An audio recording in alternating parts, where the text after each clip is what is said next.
Bismillahirrahmanirrahim. Assalamualaikum warahmatullahi wabarakatuh. Naik kapal selam menuju samudra. Mana cakepnya nih Bapak Ibu? Oke, kita ulangi ya. Naik kapal selam menuju samudra. Yang jawab salam kami doakan bisa masuk surga.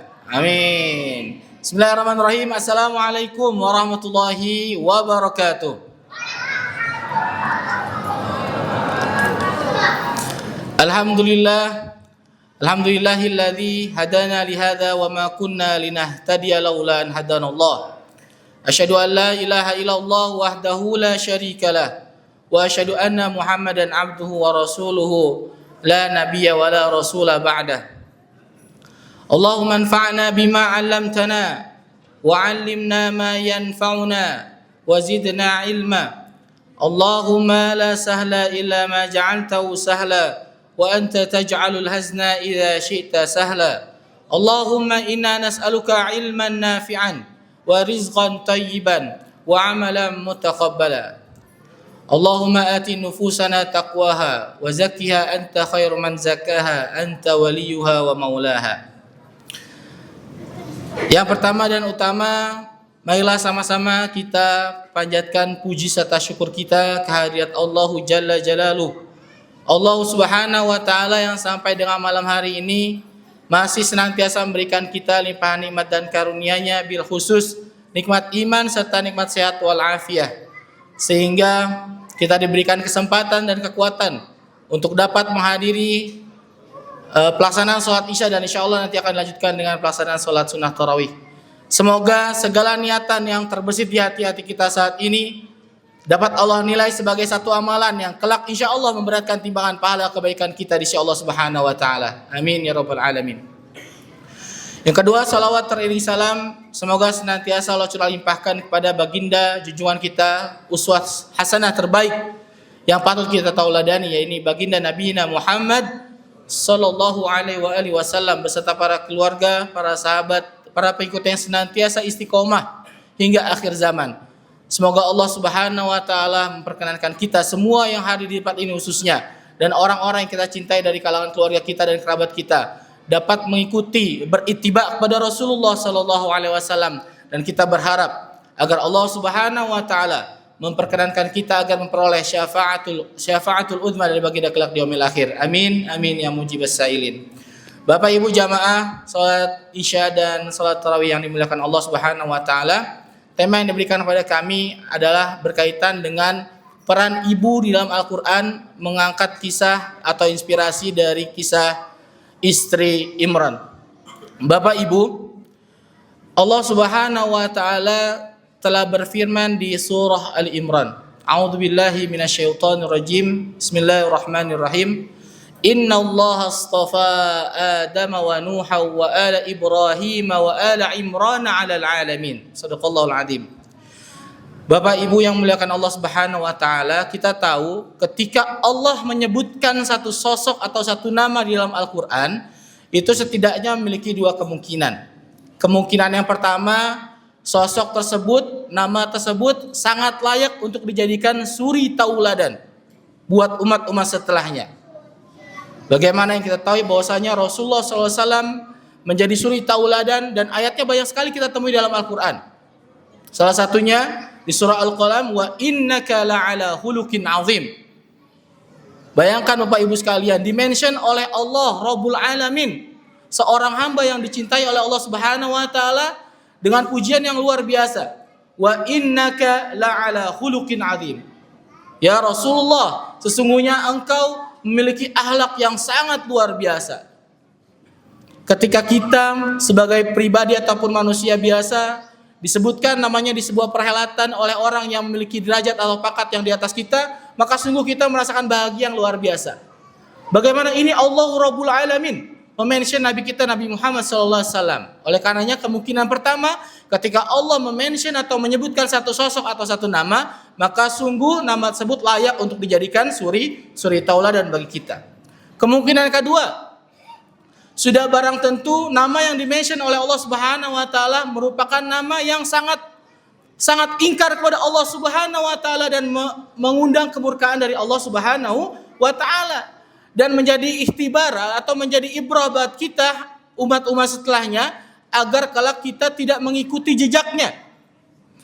Di Quran banyak sekali seperti misalnya contohnya kisah Fir'aun.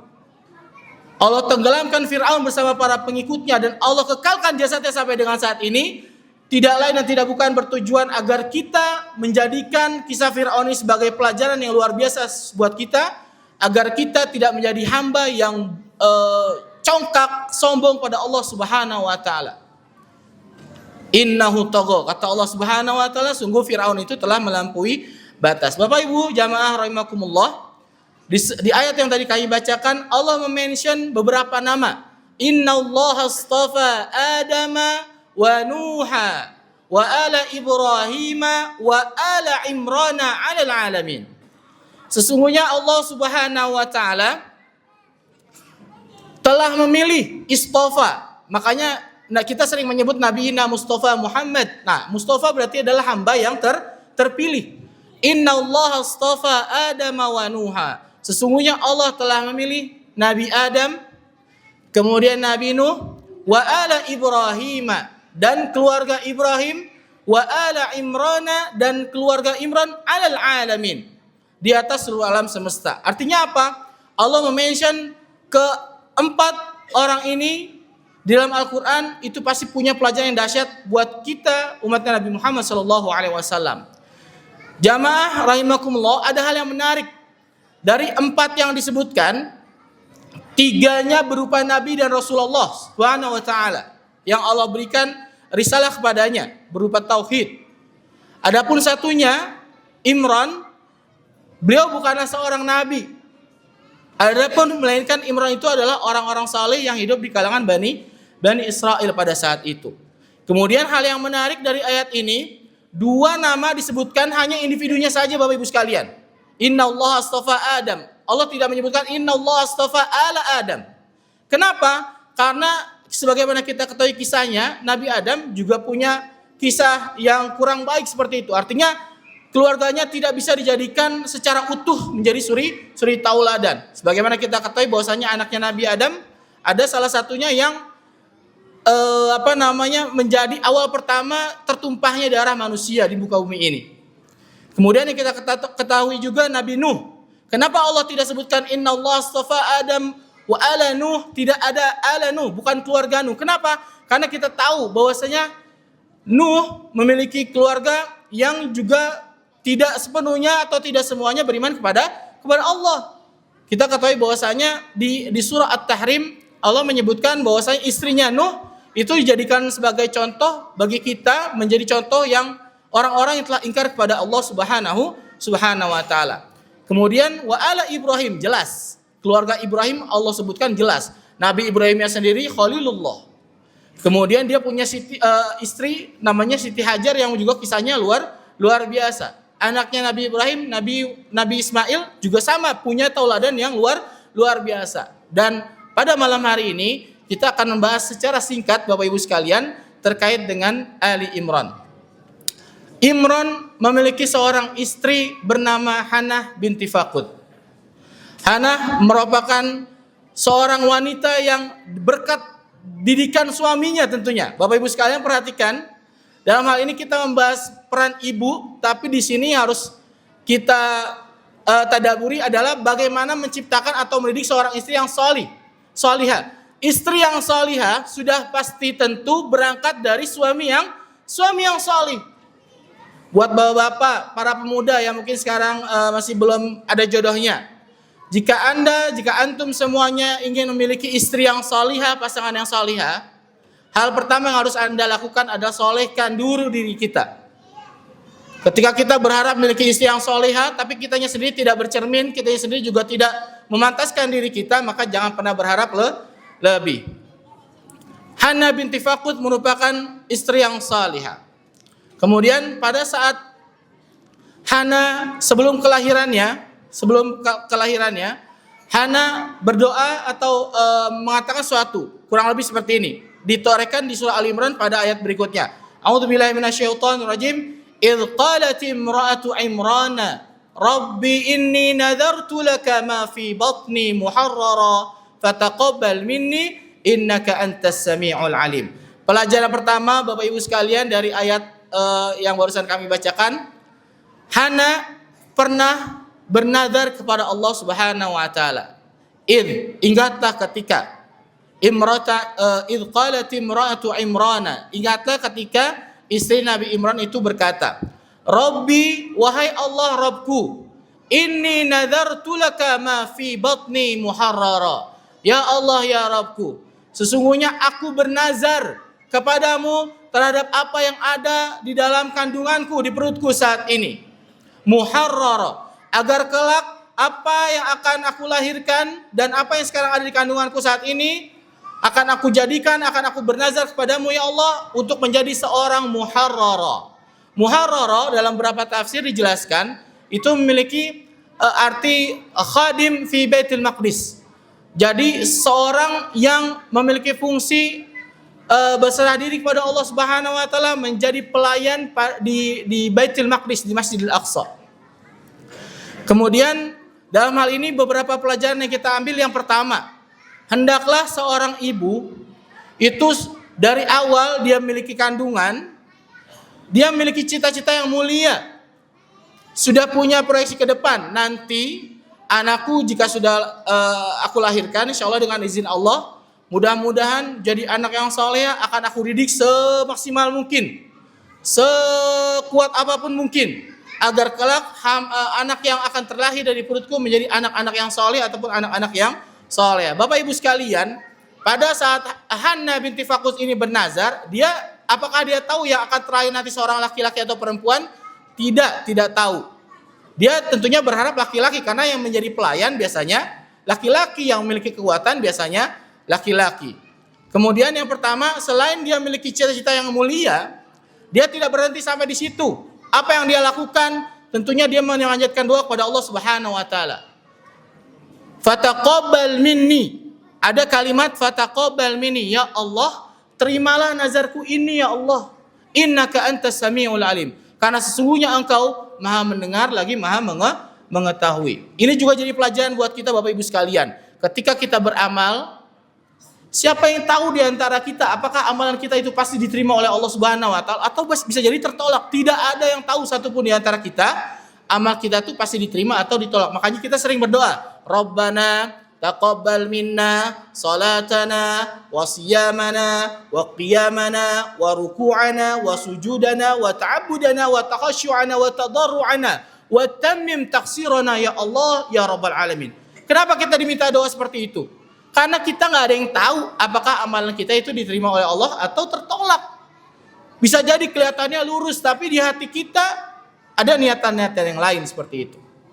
Oleh karena itu pada ayat yang pertama, sebagian literatur menjelaskan ini adalah pembelajaran buat seorang ibu ketika dia sedang mengandung anaknya di dalam perutnya. Jadi yang pertama, hendaklah seorang ibu itu punya cita-cita yang mulia akan keberadaan anaknya. Yang kedua, panjatkan doa sebanyak-banyaknya.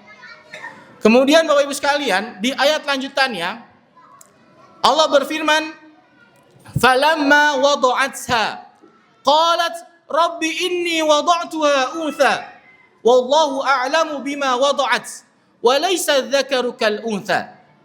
Pada ayat berikutnya dijelaskan, "Falamma wada'atha." Ketika Hana binti Fakus ini melahirkan, Bapak Ibu sekalian, ternyata yang dilahirkan oleh Hana bukanlah laki-laki, tapi merupakan perempuan. Inni wada'tuha untha. Ya Allah, ternyata yang aku lahirkan adalah perempuan ya Allah. Apa perasaan Hana binti Fakus pada saat itu? Dia merasa gelisah Bapak Ibu sekalian. Dia merasa khawatir. Dia sudah bernazar, mudah-mudahan anaknya laki-laki yang keluar supaya bisa menjadi khadim di Baitul Maqdis. Tapi ternyata qadarullah wa ma syaa fa'ala, yang keluar adalah wanita. Dia khawatir. Terus falamma wada'atha qala rabbi inni wada'tuha untha wallahu a'lamu bima wada'at. Kemudian Hana binti Fakus dalam hal ini, ketika dia tahu anaknya yang dikandungnya atau yang telah dilahirkannya itu bukan seorang laki-laki, apa yang Hana lakukan? Dia tetap menjaga prasangka baiknya kepada Allah Subhanahu wa taala. Apa yang dia ucapkan? Wallahu a'lamu bima wada'at. Sungguh Allah lebih mengetahui terhadap apa yang telah dilahirkannya. Dia berprasangka baik, dan kita tahu bahwasanya Bapak Ibu sekalian, prasangka seorang hamba terhadap Robnya itulah yang bisa terjadi kenyataan. Ketika kita di dalam kehidupan kita real, kita punya prasangka yang macam-macam pada Allah, hati-hati, bisa jadi itu yang kejadian. Itulah kenapa kita mesti mendahulukan husnuzan. Oke? Berbaik sangka kepada Allah, bukan suudzon. Kalau suudzon yang kita dahulukan, bisa jadi itu yang akan jadi kenyataan. Naudzubillah, tsumma naudzubillah. Kemudian setelah Hana menetapkan dirinya berhuzon kepada Allah Subhanahu wa taala, kemudian juga Hana mengatakan, "Wa laysat dzakaru kal untha," ya Allah, tapi yang namanya laki-laki pasti tidak sama dengan yang namanya perempuan. Apakah masih bisa ya Allah? Dia tetap gelisah di tengah-tengah husnuzonnya kepada Allah Subhanahu wa taala, yang Hana rasakan masih dalam kegelisahan. Kemudian masih dalam ayat itu Hana menjelaskan lagi di Quran di ayat itu, wa inni samaituha Maryama wa inni u'aiduha bika wa dzurriyyataha minasyaitonir rajim. Ya Allah, sungguh aku telah menamakan anakku ini dengan nama Maryam. Bapak Ibu tahu Maryam? Siapa Maryam? Maryam itu adalah ibundanya Nabi Isa alaihissalam. Subhanallah. Makanya keluarga ini dimention karena walaupun yang dilahirkan oleh Hana bukan seorang laki-laki namun seorang perempuan, tapi keturunannya menjadi seorang Nabiullah, Nabi Isa alaihissalam. Luar biasa. Kemudian setelah dinamakan Maryam, menurut literatur yang ada, itu memiliki arti abidah. Abidah itu dari kata abada. Abada beribadah, abid berarti yang menyembah. Abid itu untuk laki-laki. Kalau untuk perempuan namanya abidah, seorang yang menghambakan diri. Kemudian tidak berhenti sampai di situ. Bukan, jadi gini, pelajaran berikutnya dari ayat ini, seorang tua, seorang ibu juga hendaknya memberikan nama yang terbaik untuk anak-anaknya. Tidak asal-asalan. Sekarang ngefans sedikit sama Cristiano Ronaldo namanya Ronaldo. Betul? Ngefans sedikit sama artis dinamakan namanya artis. Apalagi zaman dulu, kalau ngomongin zaman dulu itu lebih aneh-aneh lagi. Nama orang dulu saya nggak tahu ada maknanya atau enggak. Nah, tapi ini yang jadi pelajaran Bapak Ibu sekalian, ketika kita memberikan nama untuk anak-anak kita, generasi keturunan kita, hendaklah pilihkan nama yang terbaik, karena bisa jadi nama yang kita berikan kepada anak-anak kita itu menjadi doa buat kita dan buat anak-anak kita.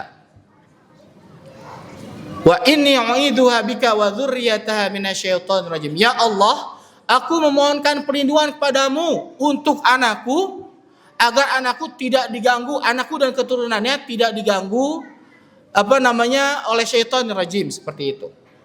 Yang terakhir Bapak Ibu sekalian, pelajaran berikutnya, fataqabbalaha rabbuha biqabulin hasanin.